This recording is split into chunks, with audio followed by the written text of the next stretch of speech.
ஹரே கிருஷ்ணா. பஞ்ச நரசிம்ம கஷேத்திரத்தில் இப்போ கடைசியாக நம்ம பார்க்க போகிறது வந்து மங்களகிரி பானக நரசிம்மர். இது ரொம்ப பிரசித்தமானது, நிறைய பேருக்கு தெரிஞ்சிருந்துருக்கலாம். ஸோ இங்கே பகவான் நரசிம்மர் எப்படி வந்தார், இந்த கஷேத்திரத்தினுடைய மகிமை என்ன, இங்கே இருக்கக்கூடிய சிறப்புகள் என்ன அப்படிங்கிறத நாம் பார்க்கலாம். பரியாத்ரா அப்படின்னு வந்து ஒரு அரசன், அவருக்கு ஒரு பையன் ஹர்ஷ்வ ஸ்ருங்கி அப்படின்னு வந்து அவருக்கு பேர். இந்த ராஜகுமாரன் சிறு வயதிலிருந்தே பகவானுக்கு மேலே உன்னத ஒரு அன்பு கொண்டிருந்ததுனால, பக்தி கொண்டிருந்ததுனால அவன் அடிக்கடி நிறைய தீர்த்த யாத்திரை போகக்கூடியது அவனுடைய ஒரு வழக்கம். ஸோ போனான் அப்படின்னா பல மாதங்கள் இந்த மாதிரி தீர்த்த யாத்திராவையே போயிட்டே இருப்பான். அப்படி அவன் பல இடங்களுக்கு தீர்த்த யாத்திரை போய்கொண்டிருந்த சமயத்தில் இந்த மங்களகிரி அப்படிங்கிற இப்போ இருக்கக்கூடிய அந்த இடத்துக்கு அவன் வந்து என்ன பண்ணுறான், அங்கேயே வந்து ஸ்டே பண்ணிடுறான். என்னன்னு தெரியல, அவனுக்கு அங்கேருந்து வந்து போகிறதுக்கு மனசு இல்லை. அப்போ அவனுடைய அப்பா போன பையன் வந்து வரலையே, எங்கே இருக்கிறான்னு தெரியலையே, எந்த கோயிலில் உட்காந்துட்டானோ அப்படின்னு நினச்சிட்டு என்ன பண்ணுறாரு, அந்த பையனை தேடி வர்றாரு. அவன் அங்கே இருக்கிறான். அங்கேருந்து அவனுக்கு மனசு வரல போகிறதுக்கு. அப்போ அப்பா கிட்ட நான் இனிமேல் வரமாட்டேன், நான் இங்கேயே இருந்து நான் பகவானை நோக்கி தவம் பண்ண போகிறேன் அப்படின்னு வந்து சொல்லிடுறான். அவங்க அப்பானால் அதை வந்து தடுக்கவும் முடியல, அவனை திரும்ப கூட்டிகிட்டு போகவும் முடியல. சரின்னு அவனை அங்கே தவம் பண்ண விட்டுட்டு அவர் கிளம்பிடுறாரு. இவன் பகவானை நோக்கி தவம் பண்ணிக்கிட்டு இருக்கிறான். பகவான் இங்கே வந்து எனக்கு காட்சி கொடுக்கணும், நரசிம்மராக வந்து காட்சி கொடுக்கணும் அப்படின்னு சொல்லி. ஸோ அந்த மங்களகிரி அப்படிங்கிற அந்த பர்வதமே இந்த ஹர்ஷ்வ ஸ்ருங்கி அப்படிங்கிற அந்த பக்தன் தான்.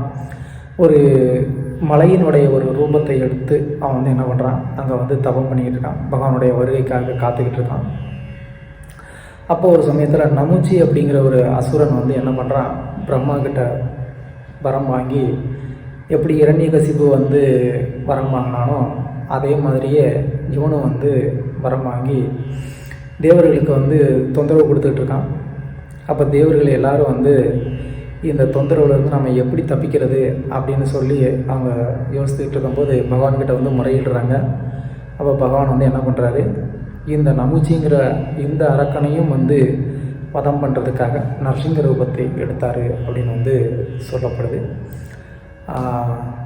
அப்படி பகவான் வந்து நரசிங்க ரூபத்தை எடுத்து யுத்தம் பண்ணிக்கிட்டு இருக்க சமயத்தில் இந்த நமுச்சிங்கிற அசுரன் வந்து என்ன பண்ணுறான், அவனால் ஒரு லெவலுக்கு மேலே யுத்தம் பண்ண முடியாது, நம்ம மரணம் அடைஞ்சிருவோன்னு தெரிஞ்சு என்ன பண்ணுறான், ரொம்ப சின்னதாக வந்து ஒரு ரூபத்தை எடுத்து என்ன பண்ணுறான், இந்த மலையில் வந்து அவன் ஒளிஞ்சிக்கிறான்.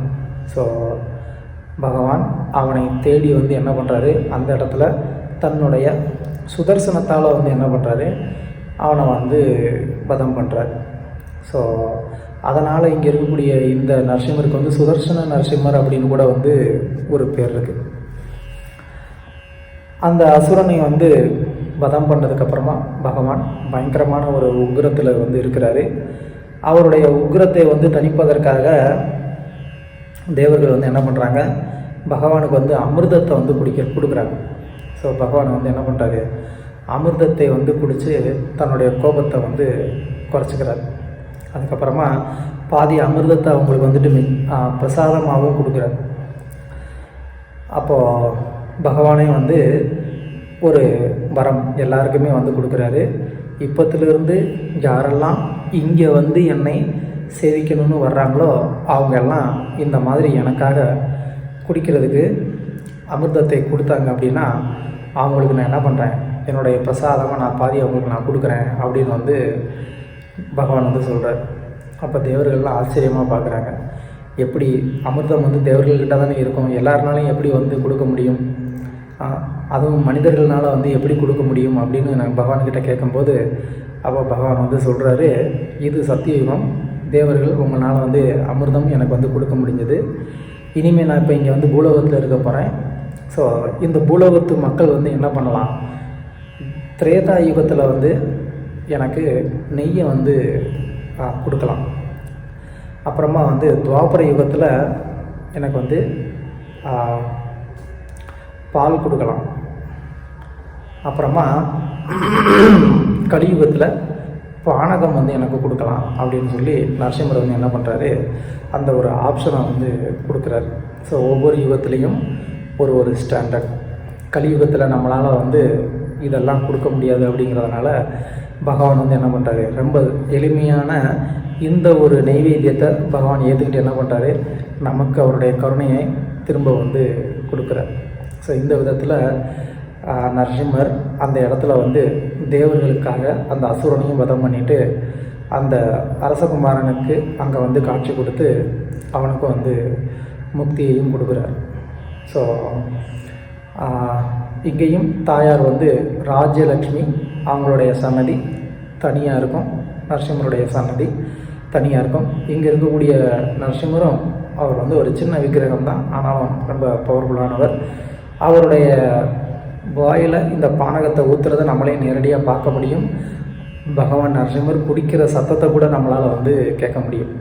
எப்படி வந்து வாடப்பள்ளியில் வந்து நரசிம்மர் சுவாசிக்கிறத பார்க்க முடியும்னு நம்ம வந்து சொன்னோம், அதே மாதிரி இங்கே இந்த மங்களகிரியில் வந்து பகவான் நரசிம்மர் வந்து குடிக்கிறத நம்மளால் வந்து அந்த சத்தத்தை வந்து கேட்க முடியும். ஸோ இந்த மாதிரி பகவான் நரசிம்மர் ஒவ்வொரு இடத்துலையும் ஒவ்வொரு அற்புதமான லீலைகளை செஞ்சு, நான் வந்து வெறும் விக்கிரகம் இல்லை, நான் சாக்ஷாத் பகவானே இங்கே வந்து உட்காந்து உங்களுக்கு கருணை கொடுக்கறதுக்காக நான் இருக்கிறேன் அப்படிங்கிறத நமக்கெல்லாம் வந்து நிரூபிக்கிறாரு. ஸோ இப்போ இந்த அசுரர்கள் கொண்டு வந்த இந்த அமிர்தத்தில் ஒரு துளி வந்து அந்த கருட ஸ்தம்பத்துக்கு முன்னாடி வந்து ஒரு மரம் இருக்கும், அந்த மரத்துக்கு மேலே வந்து பட்டதாகவும் வந்து சொல்கிறாங்க. அது மட்டும் இல்லாமல் அந்த மரம் வந்து ஒரு ரிஷி, அவர் அந்த மரத்தினுடைய ரூபத்திலிருந்து அங்கே தபஸ் பண்ணுறதாகவும் சொல்லப்படுது. ஸோ அந்த மரமும் வந்து ரொம்ப சிறப்பு வாய்ந்தது. அதுக்கப்புறமா இந்த பானக நரசிம்மர் மலை மேலே இருப்பார், கீழே இன்னொரு கோவில் வந்து இருக்குது, நரசிம்மருடைய கோவில், லக்ஷ்மி நரசிம்மர் கோவில். ஸோ அந்த கோவிலுடைய ஒரு கோபுரத்தை ஒரு 200 வருடங்களுக்கு முன்னாடி 300 வருடங்களுக்கு முன்னாடி அதை வந்து கெட்ட முயற்சி பண்ணுறாங்க. காலம் எனக்கு எக்ஸாக்டாக ஞாபகம் இல்லை. அப்போ என்ன ஆகுது அப்படின்னு சொன்னால், அந்த கோயில் கோபுரம் அந்த ஒரு அன்பேலன்சிங் காரணமாக என்ன ஆக ஆரம்பிச்சிருது, அதோடைய கோபுரம் அப்படியே சாய ஆரம்பிச்சிருது ஒரு பக்கமாக. அப்போ இதை எப்படி சரி பண்ணுறது அப்படின்னு சொல்லி அவங்கெல்லாம் வந்து ஆலோசனை பண்ணிகிட்டு இருக்கக்கூடிய நேரத்தில் என்ன பண்ணுறாங்க, அந்த கோபுரம் எந்த பக்கமாக சாயுதோ அதுக்கு ஆப்போசிட் சைடில் என்ன பண்ணுறாங்க, ஒரு புஷ்கரணியை வந்து ஏற்படுத்துகிறாங்க.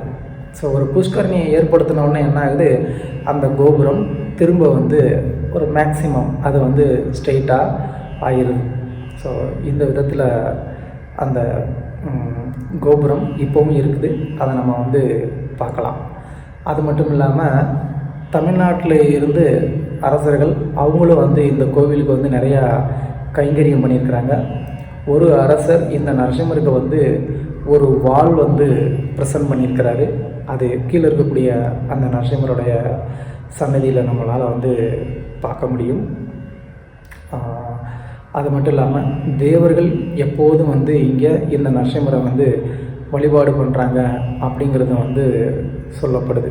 ஸோ அதனால் இந்த மங்களகிரி நரசிம்மர் நம்ம எல்லாருக்குமே வந்து மங்களத்தை கொடுப்பதற்காக ரொம்ப எளிமையாக அவர் வந்து அங்கே இருந்து நமக்கு அனுகிரகம் பண்ணிகிட்ருக்கிறாரு. இந்த நரசிம்மருடைய கருணையை நாம் எல்லாருமே வந்து ரொம்ப எளிமையாக அடைய முடியும். அதனால் பக்தர்கள் எல்லாரும் வந்து இந்த மங்களகிரி நரசிம்மரை தரிசனம் பண்ணி நம்மளுடைய வாழ்க்கையில் எல்லா விதமான மங்களங்களையும் அடையணும் அப்படின்னு சொல்லி அந்த மங்களகிரி நரசிம்மருடைய தாமரை திருவடிகளையே நான் வந்து பிரார்த்தனை பண்ணுறேன். ஹரே கிருஷ்ணா.